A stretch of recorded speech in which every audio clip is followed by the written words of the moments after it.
Have you ever noticed the hot blue flame when you turn on a gas stove? Have you seen reddish-brown flakes cropping up on the steel swing set from your childhood? Have you heard the loud ruptures from fireworks, or smelt that rotting milk you left out too long? Noticed or not, chemical reactions constantly take place all around us. It is our job as chemists to use our senses to identify these different chemical reactions. Today's lab is unlike the others you will encounter in this course. You'll have to use creative thinking and your scientific prowess to solve a mystery and identify 11 colorless solutions. These identifications require you to use your senses, primarily sight and smell. Some of the compounds in these solutions release energy at a certain wavelength of visible light when their electrons are energized. These compounds can be found using a flame test. Some compounds have a non-neutral pH, which can be found using a pH test. All of them can react with another solution to form either a precipitate or a gas, which can further identify these compounds. The lab manual will help you create a plan of action, but you will have to rely on your knowledge and senses while creating your own procedure to succeed. Because you are designing your own procedure, it is important to plan ahead the steps you will take during the lab. This should be done using a flowchart, which should show the exact steps that you will need to take as you identify each solution.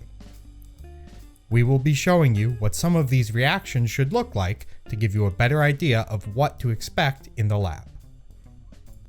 For your first lab, you will need the equipment shown on screen. Before you begin, please remember to wash all your glassware.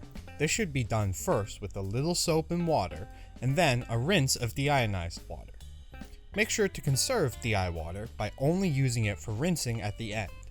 Rinse bottles can be found either on the shelves in the back or on the container on the side of the lab. It is important to keep in mind the principles of green chemistry when obtaining your solutions. You should only fill each test tube with about 1 inch of solution. To avoid cross-contamination, have a transfer pipette for each solution. Label each test tube and pipette with the solution number. This is the reaction between hydrochloric acid and silver nitrate to form a silver chloride precipitate. This is a good example of a reaction that should be performed on the well plate because you can clearly see the precipitate. Although most reactions should be performed on the well plate, as this is faster, some reactions are less obvious. In these cases, the watch glass should be used. See, for example, the reaction between barium nitrate and sodium thiosulfate. It takes a long time for the precipitate to form, and once it does form, the solution will only be slightly turbid. On the watch glass, the precipitate is quite visible. The reaction between hydrochloric acid and sodium carbonate can sometimes be hard to see in the well plate, but this is not always the case.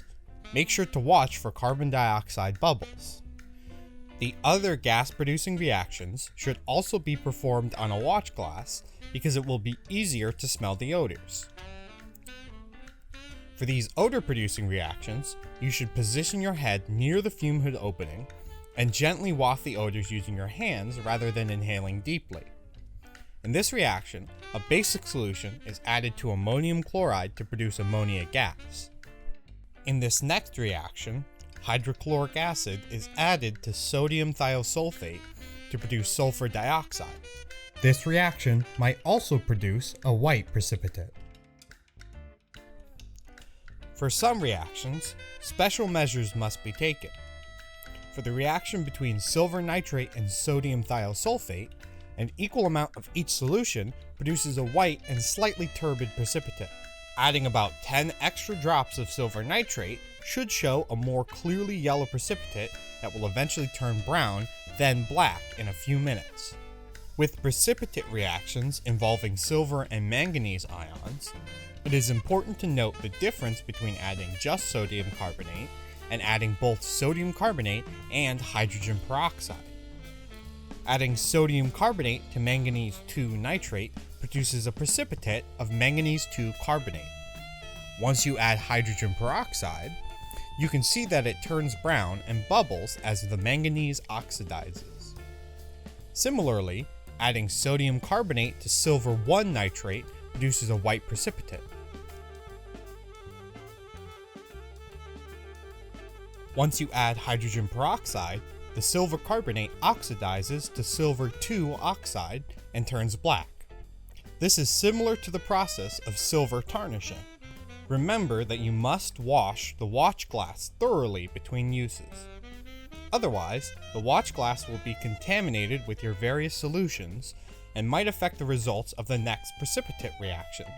Lastly, please remember to dispose of your waste in the proper containers. Use a waste beaker in your fume hood and then pour it out into the waste container in the back of the lab at the very end. Plastic transfer pipettes should go in the black medical waste container. pH paper and paper towels can go in the regular trash. That should be everything you need to know to take on this lab. Good luck in your first lab, everyone.